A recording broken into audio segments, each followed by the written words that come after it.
Welcome to John Gets Games, where today I'll be introducing you to Iberian Railways. In this video, I'll be giving you a brief idea about how the game plays, and you can learn more about the game by watching my tutorial, where I teach all of the rules while the game is being played. You can find a link to that tutorial in the description of this video.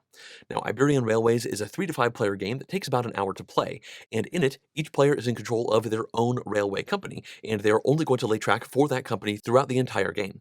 Now, on a player's turn, they are going to select one action from 4 different options. The first lets them start a new railway by putting cubes down onto the map that aren't next to any of their other cubes. The second option involves expanding a railway that is already existing so that you can make it longer and connect it up to more urban hexes. And then the third action option involves merging 2 railways into one by placing cubes on the board to connect them up. The fourth thing that you can do on your turn is buy business interests in specific towns on the map, and whenever you place cubes of your railway's color into that spot, you will then get a income bonus from that specific card. Now, you do have to pay for those business interest cards as well as for every cube that you put down onto the map, and in this game you start with 0 money. Fortunately, you can take as many loans as you want. Unfortunately, you do have to pay interest on those loans, and you can only pay off 1 loan per turn, so if you take a bunch of them, you might be saddled with that interest for quite some time.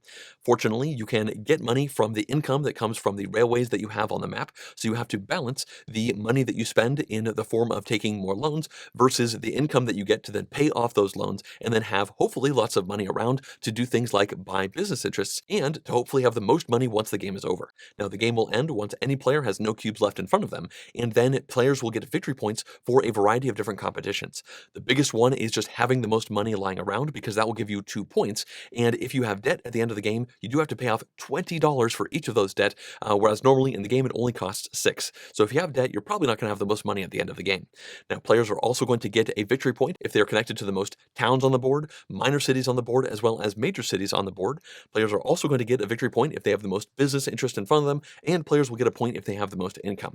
So as you can see, while you're playing the game, you're trying to balance a wide variety of things, and you might have to decide which of those competitions you just aren't in the running for, and then not worry about those, while you instead focus your attention on others to try and have the most victory points once the game is over. Now, as I said at the beginning of this introduction, I have a tutorial video made where I teach all of these rules while the game is being played, and if I have piqued your interest in the game, then I do hope you would check that out. There's a link to that video in the description of this one.